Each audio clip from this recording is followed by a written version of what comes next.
But when I was first starting to play, I pulled Galleon. I was pretty excited about it. And I pulled another pirate, and I fed it to him, but it was this dark pirate that was just junk. You know, I'm like, a dark pirate? I don't need a dark pirate. I've got a Bernard. I don't need that. I got the blue pirate, and so I fed my dark pirate. You did what? I know. Gosh, I want it back. What's going on, everybody? It's Childish. We're back at it again with the next episode of Educate and Dominate, the one-on-one interview series where we take some of the top names in the game and get their insights so we can bring your game to the next level. Now, I wasn't going to make a video today, but it just so happened to be that I was walking down the street and I happened to find another G3 RTA player by the name of Mysteryhunt here. So he's joining us for the first time on our channel. What's going on, my man? How's it going? How's it going? We can do the handshake. It's handshake. You couldn't see it, but the handshake was there. So yeah, we got a very, very exciting video for you guys. Obviously, this is the first time having Mysteryhunt on the channel, but it just so happened that he was in town, so we made the arrangements to get him on over to the house so we can record this video for you guys. So again, if you have not heard about him, he is a YouTuber as well as a Twitch streamer, so I will leave the links in the description down below so you guys can go ahead and check it out. In today's video, we're going to be talking about a little bit of everything. He is an endgame player when it comes to Arena and RTA. His main focus is on RTA, so we're going to dive into both of those topics as well as answer some of the questions for the community. So without further ado, are you ready to go? I'm ready. Let's do it. I'm ready. Let's do it. Psyched. Okay, so first thing that we got to ask, and this is something that we ask all the time. You know, obviously everybody has their story about, you know, how they even like broke into the video gaming pro. So tell me a little bit about that. How did you play? How did you get into video games in and of itself, and like what got your way into Summoners War? Sure.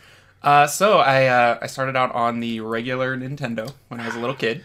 Probably my age then. Yeah, probably so. But my dad bought me like Super Mario 2 and like Legend of Zelda 2, and I was like, no, I want the original one. So I never got to play those. But we started off on regular Nintendo, and fast forward to college, we started playing Halo 1. Me and my roommates. Respect, yeah. And we did this thing where we could like hook up our Xbox online, even though it wasn't like online capable for that. Xbox Connect, I think it was called. And so we played a lot of Halo. Then we moved on to Halo 2, played a little bit competitively. Went to a tournament in Dallas and got destroyed. Hardcore. Yeah, you know. World of Warcraft, of course, came next. Gotta have it. And pretty competitive in that too. I always like to go like into like the very end game.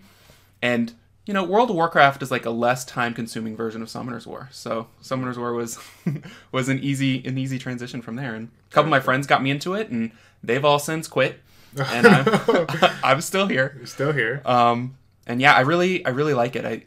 I like the mathy aspect of it. I like that you can completely change your whole account every month if you want. Right, you know? right. And that's what I was gonna say. The one of the biggest things that I've kind of noticed you over the past few years now is your really, really huge focus on just in general PvP theory crafting, and then more important, the efficiency of what you do, because there's a lot of different things that go on in this game, and if you're not efficient about what you do, it's going to be pretty hard when it comes to you know, bringing in, you know, the top game that you can. So getting into our next topic, when it comes to theory craft and efficiency, can you tell me a little bit about what you do, like, or tell the community about what you do? Because I know what you do, right? Tell a little bit about what you do for the community, or what you do to the community, so that they kind of get an idea of what you have used to kind of accelerate your progression. Sure. So I think the main thing for efficiency is you want to do, you know, as few units as well ruined as possible, and try to use them as many aspects of the game as possible.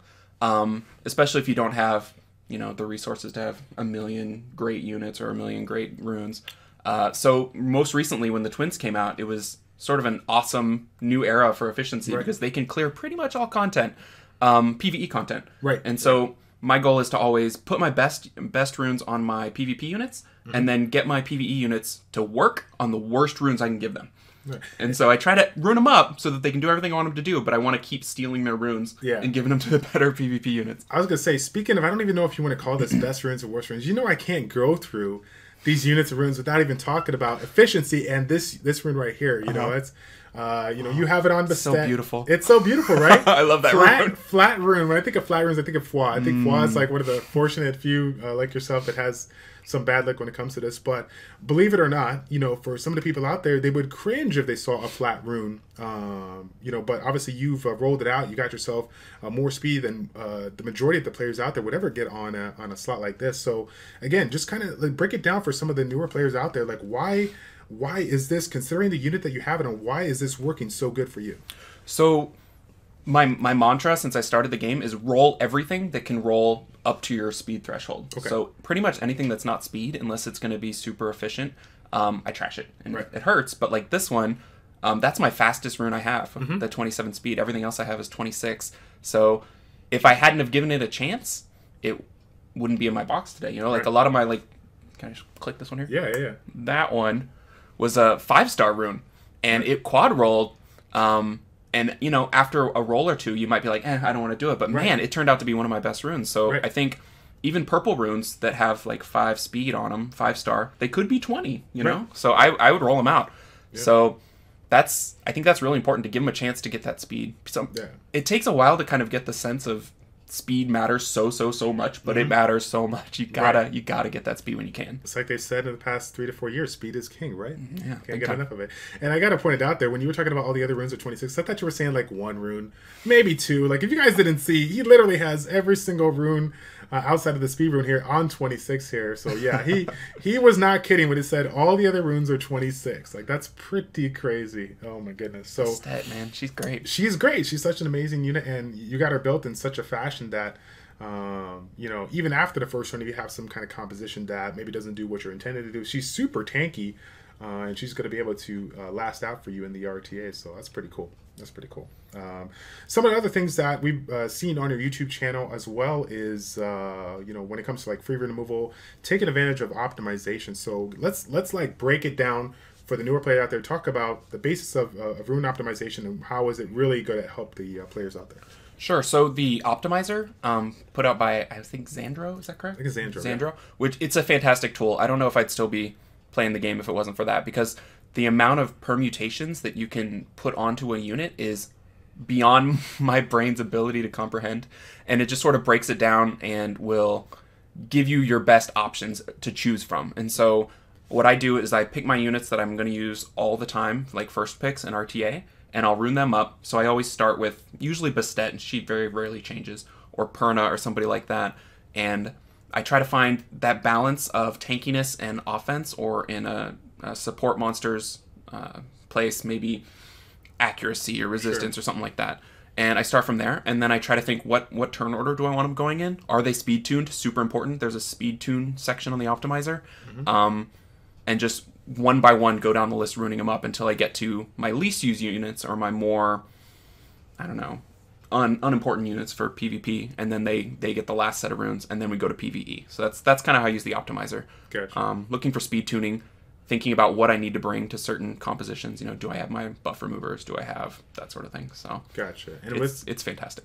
And with the introduction of, you know, some of the customization features within the game, now I can't showcase it here because we're looking at your account, you know, through the chat program. But you know, one of the things that people can do is they have a little bit of an optimization tool within the game now that people can use. Now, obviously, you've had a lot of experience with that since the game, or since that edition has been out, but you've always been a user of the optimization tool online. So for the newer player out there, do you still recommend kind of getting into that program, or do you think that, hey, if you're just looking for a little bit of min-maxing and whatnot, then you might be able to get it done in this one? So I think the the in-game program it's not going to be as deep, but it's simpler, which is kind of nice. Yeah. So if I'm looking for a certain rune, that's a great way to find it. Or if I want to see what I can grind, that's another good way. Usually I use it in between rune removals when I pull something new. I'm like, oh, how would that look on this unit? And sometimes I'll implement it, and sometimes I'll just, you know, think about it using it. Gotcha. It's just great for sorting. I don't know. I don't use it to rerun my whole account, but it's pretty good for 1 or 2 units occasionally. Gotcha. Cool. I'm gonna scroll through these units here a little bit more to kind of see what stuff you're rocking now. As we're getting into this, you know, one of the bigger topics that we're gonna hit up is the arena. Like I said before to you privately before this video, you know, out of all the Educate and Dominate video we've done over the past 2.5 years, there was a heavy amount of focus on the arena strategy early on because, you know, Guild Wars or Siege wasn't implemented. Now we're kind of going back into that and trying to get a couple of things that I want to get out there in the community. And one of the hugest things that everybody talks about is that transitioning period. Most importantly, the fighter to conquer, and then of course the conquer to guardian. So when it comes to arena transitioning in from the fighter to conquer stage, like, what do you think are some of the best tips people consider when they're trying to make that new rank? Good question. I was sort of unfamiliar with what Fighter to Conqueror looked like now until I rerolled an alt account, and that alt account is definitely stuck in Fighter 2, sometimes Fighter 3. And I think it's all about offense. Like, there gets to be a point where I can't clear opposing defenses easily or at all. And so I think once you get that offense to able to start clearing lists quickly, that's when you're going to jump into Conqueror. Your offensive points gained outpaces the points you're losing on defense, and you just kind of steamroll your way into that tier. So I don't know. For my account personally, way back in the day, when I made the jump from Fighter to Conqueror, it was when they buffed Ciara to have the instant detonate. Right. And that was all it took to make my offense amazing. Isn't that crazy that no one even knows, like, that whole, like, for most of the people out there, like, what? Ciara was broken? Are you kidding me? Yeah. Yeah, she used to be okay. And you had to, it wasn't as good. It was like trying to run a no Ciara bomber team, was what it used to be like. Yeah. And as soon as they buffed her, man, my offense went crazy. Because no one knew how to even defend against that. No. And so it was just like, you just steamroll the list. And I was like, okay, so I'm Conqueror now. Thanks, come to us. Appreciate that. Right. So yeah, I think focus on your offense to make that transition. Devolution's great. If you're finding your stats are the same as other people who are getting to where you want to be, and you're like, I don't understand, my stats are exactly the same. Focus on your towers. Your towers are going to really make a huge difference, and it's sort of a hidden thing that isn't talked about a lot. But that's another thing. Yeah, taking a step back to focus on the PvE, and then use a weak defense on the PvP side, so that you can get those glory points and start getting those towers leveled up for sure. Yeah, it's definitely gonna pay dividends down the road here. So one of the things that I did not get a chance to invest in early on in the video is that we actually have a couple of community questions out there from the community, obviously, and they're gonna be talking about a variety of this stuff, and we'll have that at the end of the video. So we'll be coming back to this topic in a little bit here, but kind of getting into the next one, the one that I think a lot of the veteran arena players, at least for the people that are in Conquer 1, this is something that is definitely a struggle. Like, I thought Fighter 3 to Conquer 1 was hard, but Conquer 3 to Guardian at the end of the week has been one of the biggest challenges for a lot of players out there. What were some of the things that you can remember when you first were in that position, and what were some of the things that you used as far as tips to get to that point? So Guardian's a whole different beast, and it's ever changing. You'll put up a defense and it'll scare people off, or it'll work, and then everyone will figure it out, and then suddenly it's not Guardian anymore. When I first bumped into Guardian was right after the release of the Desert Queens. I got Sekhmet, and that just scared people silly. They were like, oh, it's going to ruin my Tianas, and I just didn't get attacked. Yep. And then after a while, they're like, oh, wait, it doesn't matter. And then I couldn't get Guardian anymore. Right. So I think if you're trying to make the switch into Guardian, you need to really focus on your defense. And I don't think it does you any good to put up defenses that aren't your real defense, because you get information based on who's attacking you, what your success rate is. So I'm always kind of fiddling with my defense, trying new things, trying to see what'll work. My most recent defense was the Vanessa lead, Molong, Triana, and Perna. And that worked really, really well. Like, I sort of just stumbled into it.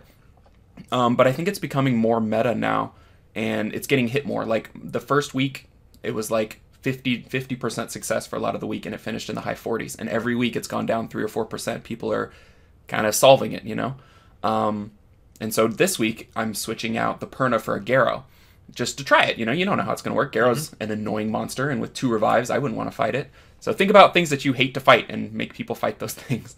And what I found so far is the success rate is lower. It's like 28, but I'm getting hit less. So maybe I'm winning via deterrent, which every person that doesn't attack you is a win, right? Basically, yeah. So really focus on that defense. Don't be afraid to try things. Don't worry if you don't make the finish that you're trying to make. Just give it a shot, see how it works. And we were talking earlier, if you are not making it into Guardian, you got to rush if you want to push it, because if there's 300 people rushing and you're not one of them, you've already kind of lost. Right. They're going to do better.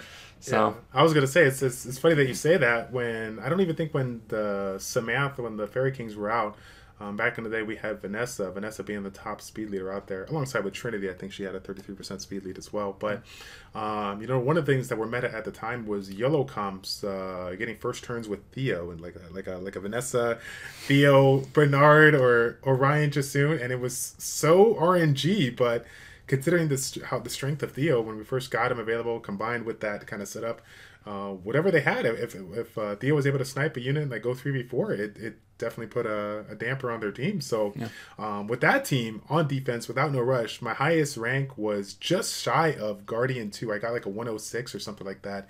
And it blew me away. I was like, oh my God, I'm a professional player. Here we go. Like, everybody's going to watch me now, like whatever. But honestly, it was more of the fact that nobody seen it before. Nobody really tested it out. Of course, next week, I got rickrolled into Conqueror 2 because I thought that I can use the same defense that I did in the prior week. And it kind of goes to what you're talking about. You constantly have to continuously change your thought process and ideas. Otherwise, people are going to take advantage of that. Yeah. Nope. Yeah. They'll figure you out, and they'll be happy to farm you for points. Yeah, definitely. Let's see. So one of the other things that recently you pulled a couple of new units out there. I think probably what was you said it was Ganymede and Molong? Or my two big pulls. Two big pulls. So I'm going to take a look at those real quick. Obviously we have to consider these two units being super meta. But one of the things that we've talked about in the past is that just because you get a meta unit doesn't mean you automatically win the game. Mm-hmm. So tell me a little bit about that. Yeah, it seems like, for me anyway, whenever I pull a new unit that I feel I have to put into every team for Arena or RTA or whatever, I'll start doing it, and I don't perform as well because I'm not used to what it needs to succeed. You know what I mean? And Molong in particular, unless you build him Vamp, which I tried for a little bit, and it's pretty cool. If you don't build him Vamp, he gets one shot on his Reckless Assault, and then he's kind of done. So you want to make sure you bring double sustain if you're doing RTA, and I would assume for Arena as well. If you don't give him the support he needs to shine, he's not going to shine, right. You know? And Ganymede also, like, I was so used to fighting against Ganymedes, and I kind of had a system to counter them. I didn't really know how to use him, and so people were just bruising me out or resetting him, and he just wasn't performing. So you got to give him a chance. You got to play with them. You got to try them with different comps. Like, I was watching Chuffles the other day, and he doesn't use a Ciara in RTA, and I was like, nope. What? Why don't you use it? And he's like, I don't care for it. And I'm like, wow, that's awesome. Like, I would never have thought to not use a unit that everyone wants and uses against me, but sometimes that's what it takes for the rest of your kind of unit ecosystem to perform well. Right. So, and one thing to think about is sometimes there's certain units that are so meta, as much as you want to use them, considering what you currently have in your monster box, sometimes the other opponent has no choice but to ban the one you really want to use. So if you know that you're getting countered every single time, everybody always bans Ciara, what can you do to provide a little bit more synergy for your team that will possibly force them to ban something else and give you exactly what you want? So force them to give you the team you really want. Exactly here. So obviously, as we stated before, even though you've done an excellent job when it comes to Arena, your big thing that you're focused on is RTA. There's a lot of different things that going on in some of the newer players that are coming on into RTA, but today I kind of wanted to address probably the main topic, which is like the reality of RTA. What's some of the things that you just kind of realize that there's nothing that you can do about it? Like, what do you think? Sure. So my favorite part of RTA is the violent proc nerf that they did. So it makes a lot more rune sets viable, whereas in, like, you play Siege after playing RTA for a while, and you get procced like 4 times by anything, and you're like, this is not okay. I'm gonna quit the game. This shouldn't happen. So I love the one proc that kind of brings the despair, like something that can despair your entire opponent's team is sort of like inverse violent procking 4 times. It's stealing their turns versus giving you another turn. I love that. I love that it's viable. The other main thing for me that's every season hard to acknowledge is you're going to lose a lot. You lose a lot. And there's some people that are just better. They have better units. They have better runes. And it doesn't matter what you pick or what you ban. You're going to die. So I don't know. It's to me the most fun and challenging portion of the game because you're fighting other people. And I love pulling somebody that I know who they are. And I'm like, oh, it's BD, I got to fight him. And then, you realize why they're so good. But it's an enjoyable part of the game. I think it's the most challenging, and it feels like real endgame. And I enjoy it. The main thing, I think, again, with towers is if you're just starting out and you have all the units, but you don't have the towers, you're starting at such a huge disadvantage against people that do have them. You can feel it. Like, if you hit something with a Perna and it loses twice as much as normal, you're like, oh, they don't have HP tower. Got it. Right. So build those towers. Don't buy scrolls. Build those towers. Right. And I was going to say, there's there was something along the lines of, just kind of what we're talking about in your response there, is that most people think it's like, oh yeah, this is just something that's happening to me, when in all reality, every single person that has gotten to the rank that they have, they all had to go through that trial and error as far as the wins and losses. So take every fight for what it's worth and see what you can do to learn from it, so that you don't make the same mistake again, in the future ones. Yeah, so absolutely. When it comes to RTA, we got a lot of units out there that have been getting super meta, but some of the ones are still pretty decent that most people don't think about. So in your humble opinion, as it goes right now, what do you think is the most underrated and overlooked unit in RTA? Don't worry, we'll wait. Okay, so I don't think this is actually a correct answer, but this guy, I built him from he came out of pain. I fought him one time and I was like, I didn't know he could do that, and he just completely destroyed me. So I built one. Yeah. I haven't tried him a lot, but I think anything that can break the rule of one extra turn is super good. And so I think some of those units have not been explored as fully as maybe they should be.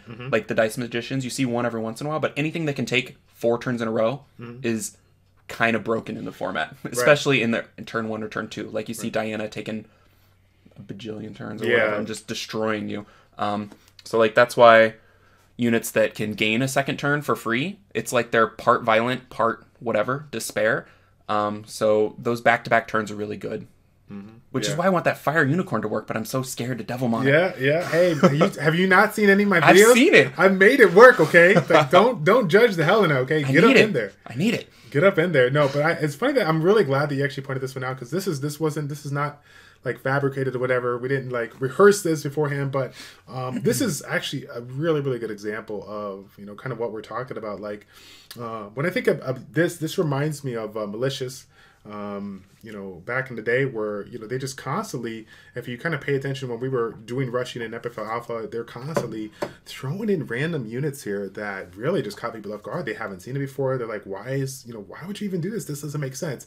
And then you fight it, you get wrecked. You're like, I get it. I feel it. I feel it. It's like, so it honestly, it gets me pretty excited, because anytime that you don't understand something completely, gives you guys an opportunity to dive into it if you're willing to do that and really understand what the potential of a unit can do. So this just kind of goes to show that anything can happen, given what you have in your monster box. And even though this is not something that may seem super OP, like you said before, it's all about the synergy and making the best of what you got, and seeing what you can find to make it synergize with one another. So really, really cool here. So how about we get into the next one? This is something that just recently got announced here, the topic of the light Ifrit. Yeah. This has kind of gone back and forth in the community, right? It's been interesting, to say the least. People are excited about it, but then they have to wait 2 years in order to get it, and then they had some information on these skills possibly leaked. So what's your take on everything? So I'm ready. I'm psyched. Okay. My choices on LD Nat 5s basically go Jean and Veramos. So this will be my third one. I'm gonna pull it. I feel it. Might as well, right? But I think the leak skills we saw was a speed-based AOE offensive kind of a unit. Is that kind of what we've seen? Yeah. That'd be fine. I'd be okay with that. I would prefer something more interesting and fun, but I'll take whatever they're gonna give me. Hashtag real talk. Just keeping it real there. Keeping it 100 comp to us. I'm buying extra Ifrits in the guild shop so that I can skill it up, or if it's terrible, I'll skill up to Saurian. You know what? That is a great point that you didn't even think about. Some of us that have been playing for a while, we've been literally done with our guild towers. We have nothing to spend it on and whatnot, so they can essentially purchase that with free. Free if they have extra points there. I mean, it's not like we're actually going to pull anything from that chest or whatever that they get. Right. It's so expensive, man. Crazy. It's crazy. So that's something to think about, guys. If we know that it's going to take 2 to 3 months to go, and you have a ton of points, I mean, I guess that's something to consider. Unless you really itching to get that elusive Nat 5, keep on buying those scrolls. But outside of that, then go for the Ifrits. There you go.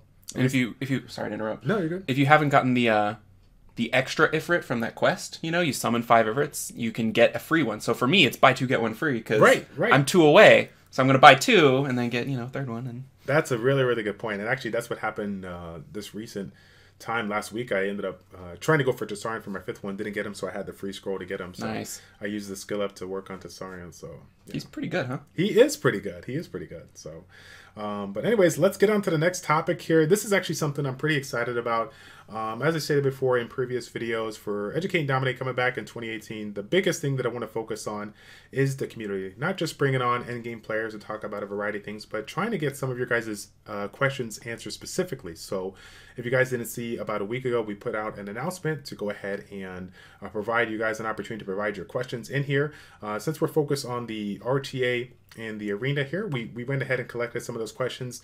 In our future video that's going to be coming soon, we'll have siege strategy talking now, so we'll be talking about those with our next guest down the road. But for those that had an opportunity to provide some questions, we're going to get those answered today. Now, if for whatever reason you missed that opportunity, I do want to say that myself and Mysteryhunt, we will be checking the YouTube comments after the video, so please feel free to leave questions down the road so you guys can go ahead and check them out. And then, of course, shameless plug, right? He is a YouTuber and streamer, so if you want to check him out live, okay, I'm going to leave the link, twitch.tv/mysteryhunt1, so that you guys can stop on by and meet him in person. Not as in person as we are right now, but, you know, close enough, right? Not quite as close. Close enough. So here we go. First question is going to be coming from Mr. Ryan Lucas. He wants to talk about trap defense. Now, this is funny that he brought this up, because honestly, I wasn't even thinking about trap defenses up until he made this question. He says, what do you think, or what are some of the common ones that you see, and how do you deal with them? You thinking like an arena or siege? Or arena. Let's say arena. So I think the biggest thing that throws me off is when a unit is way faster than it kind of should be, you know? Like someone builds something crazy fast, and you assume you're going to get first turn, and you base your whole strategy off that, and you don't. And how I deal with them is I usually just lose. Like, that's usually my plan. I just don't beat it. I don't know. What do you find a lot of trap defenses that you... Well, the ones that I find are it's more of a, like, I know what they're going to do, but I feel confident in being able to outspeed them, whatever the case may be, and I don't. So, for example, super meta one right now for Guild Wars, or even Siege, if they're using it, is like a Commune Ethna Theo or something like that. And so you understand that if they're not providing any kind of attack bar first turn, they're going to be using Ethna in a very, very fast manner, possibly to try to get that third skill in, you know, strip your will and try to stun a unit so that you kind of mess up your strategy early on. Well, in a previous video, I brought in a Susano and a Bastet to assist Bastet into the first turn. My Bastet has probably 290 speed before the everything comes into play, alongside with the Lucian. They're trying to finish off Theo and Ethna, and I still got outsped by the Ethna. The Ethna probably had 315 speed easily. That was Ethna's, man. And I just couldn't believe it, but I should have known better, because her kit overall, her base stats, her base speed is one of the top base speeds out there. So, you know, if she does happen to run a Swift set, but I think it's more of a Despair set that they were playing around with. Like, that's crazy. They can literally get the first turn, and if you're trying to run a Cleave comp where you're like, oh, I need my Galleon to buff up and do whatever, like, it's going to wreck the Galleon, you know, it's going to strip it. So it's pretty crazy. Oh, another thing I thought of is overly HPing monsters that don't usually have that much HP. We fought a Siege recently, and it was a, no joke, like a 45k Ciara. Everybody lost. Like, everybody lost. And we knew it. We were like, oh, that one has 45k. Okay, let me try. Yeah, I lost too. So, tank Theos too can be an issue. So, if you're expecting to kill something and it doesn't die, that's bad. Yep. Yeah, and it's not even so much that the HP, sometimes the defense kind of catches you off guard as well. The value of effective HP, once we got those grindstones and enchantments, definitely improve the effectiveness of that. So it's pretty crazy to see some of the compositions that people come up with. And again, just to kind of throw it out there, I know that a lot of people don't like to do this, but the new thing that you can do with the whole Guild Wars or the arena gameplay, and now saving the replay, I don't think it's something that people are generally using, but, you know, for some of you guys that are in that mid tier of you know, Guild Wars or Siege, where, you know, you fight somebody and, you know, something just caught them off guard, and you're just like, holy cow, what the heck happened? You now have the opportunity to review that, if you're not recording like we do, and, you know, even showcase to your guild members that's exactly what we had. So to kind of put it in perspective, prior to that was available, one of the things that we did in our Epic Fail community for our competitive guilds is we had a separate room to talk about like the different matches that we do. So if we were going up against somebody and they had this composition, you know, and we were able to outspeed it, we would say that they were, you know, their fastest unit was, or they couldn't outspeed a 240 whatever, or or vice versa. If we were super slow and we brought something that was relatively fast, their Orion outsped my, you know, 280 Bastet, like, you know, to kind of give it a couple of tips for anybody that's coming afterwards, some of the things that they're doing. So like you said it before, if you found a very tanky CR, we're going to put that, you know, if they tried to copper the CR and the CR did not die or whatnot, it's like, yeah, this, you know, was super tanky. So all those little basic things that you can provide for your community, especially if you're in that situation where you're really struggling to get those last, you know, bit of percentages to get those wins, any and all information that can help. And you got to hand it to Comp to us there. They now gave you a way of literally seeing how these unique compositions, whether they're trapped or not, work. And I think a lot of people can learn from it. Yeah, that is a pretty nice feature. Yeah, I like to use it just to show you, like, look at this baloney that's going on here. Right, like, you see that? You see, that's why I lost, not because I'm terrible. Violent procs, bro. Yeah. Violent procs. Watch this. Oh, the recording's gone. I don't know. It happened. Trust me. Right. Oh my goodness. Let's take a look at this next one here. Ray Drysdale. He says, for a free-to-play idea, what's a good free-to-play idea for Comptoist to implement to get people excited about RTA? Anything that kind of... Oh, man. I really wish they would, because it's such a good format. The rewards right now are not rewarding for most people. Right. Like, even... Like, the people at the top, I think, do it more for the competition, less for what they get. I mean, the skins are cool, but then sometimes there's just kind of dud skins. Like, I felt like the homunculus skin wasn't great. And then the Chasun skin, like, I don't have a Yanhong. Like, what use do I have for that?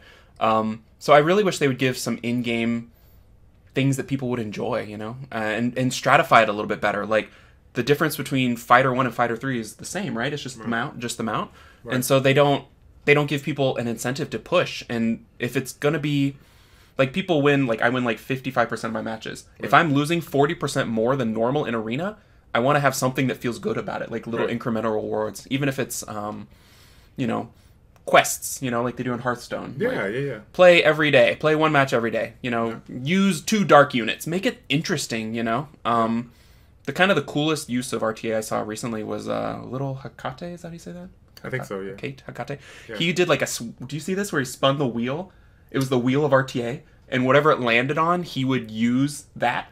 And so one was like 5 strippers, and he would pick it, and it would be like LD units. It was awesome, and I was like, man, if there was some sort of incentive to play around a little more, and I don't know, I would take any sort of rewards that people, even if it's essences or mana or anything, just please, if you want it to be big, treat it like it, you know what I mean? Right, definitely. That's crazy, because I remember we had a couple of different YouTubers. I think YDCB and myself even did some kind of like a spin the wheel with certain, you know, teams went on to use it no matter what you had to use it. So that's really nice, because like I said, it just mixes it up, gives give the community something they haven't seen in a while. And the cool thing about him is he's such a great player. Like, he can literally he can win with anything. He can win with anything. Yeah, he's so good. He's so good. Yep. Let's see here. Next one we got from Jacob.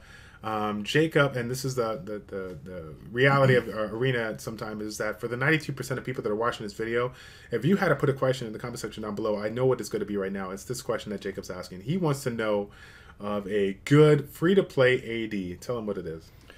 So that's not really a thing. You're going to need probably 1 or 2 Nat 5s, just because if it's all free-to-play units, you're not going to discourage people from attacking you, probably. The only thing I could think of would be like Triana, Harmonia, something with maybe Veramos, Raccooni. You can maybe something like that. Right. I don't know. But you need like God tier runes, because people would attack you over and over and over because it looks attackable. Yeah. And it would take them a while to figure out, oh, I'm losing, you know.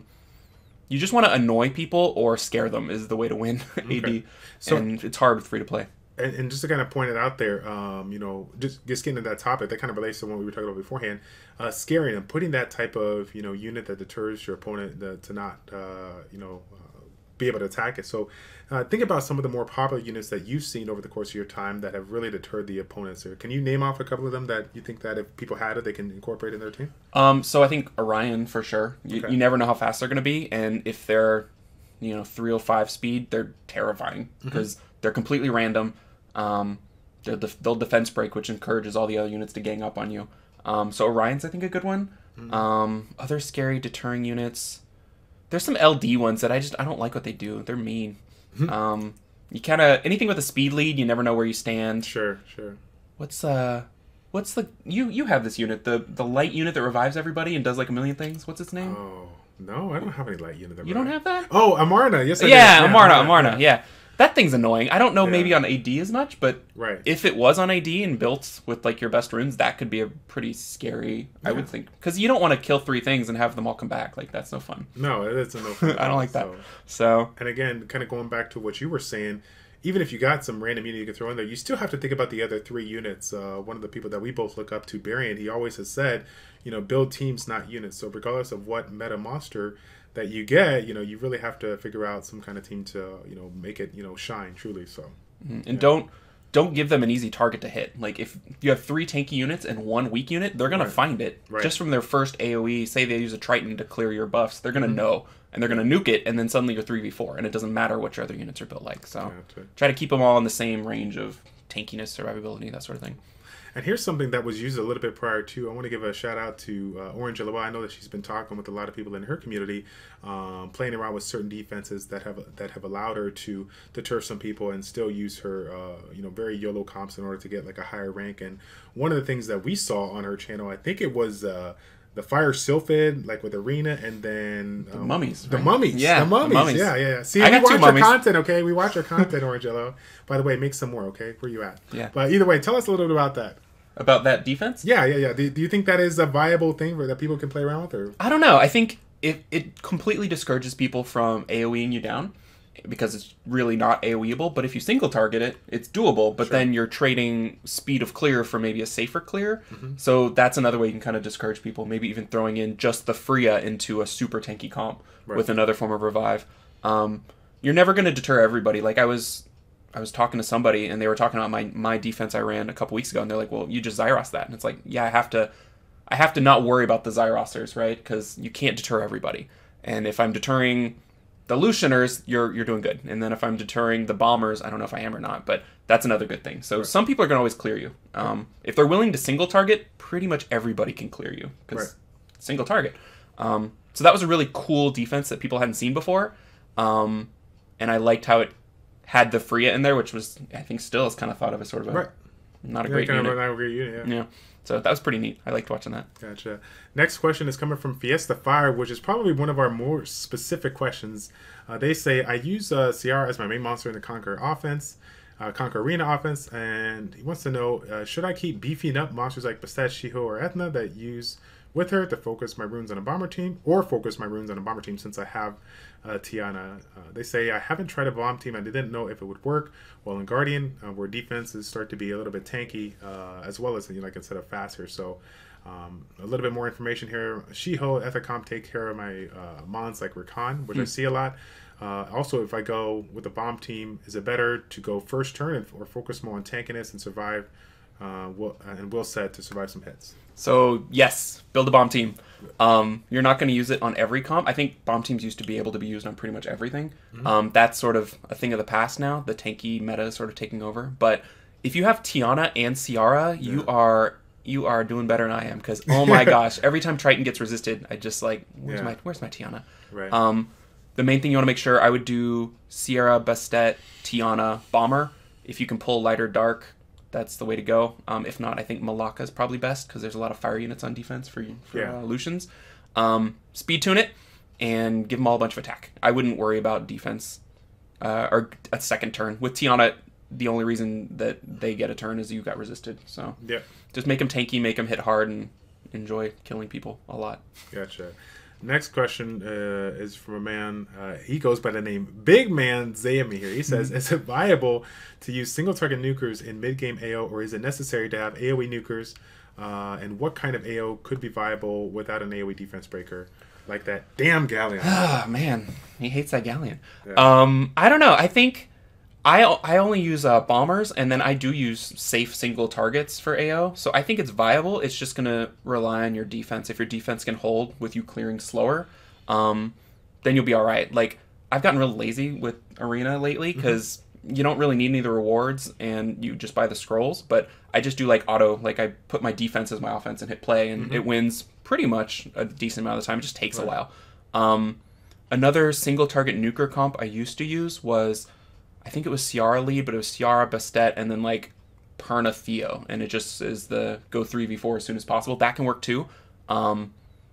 I think it's viable. Do you use single target or? I haven't used single target in a very long time. I'm just stuck in that Devolution meta. Devolution. I've never done that. Cleave comp. So one of the things that I was thinking about, I can't remember the name of the unit. Fire High Elemental that does ignore defense. Kali. But I've seen a lot of people play around with Konamiya Kali compositions where if they are not bringing in some kind of AO, if they bring some kind of attack bar booster to give their units the first turn, they had 2 units with ignore defense that would snipe other units. So even if it's not like attack-based units, defense-based units, right? Copper Bulldozer or something like that. I still see people on the Europe server play around with Copper Bulldozer in the rush hour times. So wow. It's crazy because, again, they're, depending on the composition, if they take out to the 4 units, they could still, like, it's going to take a little bit slower, but they still get it done in a reasonable amount of time considering their ring quality. So it's pretty crazy. But, yeah, so this, let's see, this next question here, I can't pronounce this name, Lefteris Dragatakis says, what is the gold standard for Arena Refresh? It says crystals gain on Arena Rush Hour or scenario where you start to borderline C2, C3. Will you be able to maximize the crystals to G1 in an hour rushing? What's your take on that? Okay, so I think if you're going pure min-max, then considering the crystals gained by going up to the next level is probably the most efficient thing to do. Will you be able to maximize? I think for me, if I'm doing rush hour, I don't get to do it very often because I have a job and I work on Mondays. So for me, if I'm playing and I'm having fun, then I'll refresh because I want to keep playing. If you're like, okay, this is going well, because you only get to do it, once a week at most, and it's a game. So if you're enjoying what you're doing and you run out of wings, don't stress so much about what's going to happen. Even if you refresh and you use 1 wing and then it closes, like if you had fun, then it was worth it, right? It's not like it's $30. It's 30 crystals. So I would say just if you're enjoying what you're doing, go for it. If not, go the more efficient route and say, I don't need to refresh. I'm happy with whatever I finish at. That's what I recommend personally. Gotcha. So moving into the next topic here, one of the things that I love to ask all of our guests on here is all the things, in the current state of the game. If there was one thing that you would want to change in Summoner's War, what would it be and why? Like, what's the big one? That's tough. I mean, selfishly, I think RTA would. Because what stinks is that every season less people play, and that's not the way you build a gameplay type thing that they're trying to do. Like every season it gets harder and harder to finish higher because less people are interested in it, and especially in a game where you're used to winning 90% of everything you do, if not more. Something where you win 50 to 55 to 60%, it's going to make people be like, well, I don't like this. If I want to lose, I'll go play Call of Duty or something like that. I don't know. There you go. So I think incentivizing RTA would be my favorite thing. I wouldn't mind more consistent unit updates. It's there's certain units that have been the same for a long time and they get kind of stale and across the gameplay mode. So I would love to just see changes. In World of Warcraft they would do that all the time, and you would want to completely change the build of something because of an update. Also resistance. There needs to be something that matters. Resistance needs to matter in some way. Like a unit that scales off of resistance would be awesome. I didn't even know there was resistance in the game. There right? is. No, apparently. I don't know. I see the name there, but it doesn't do anything. Right.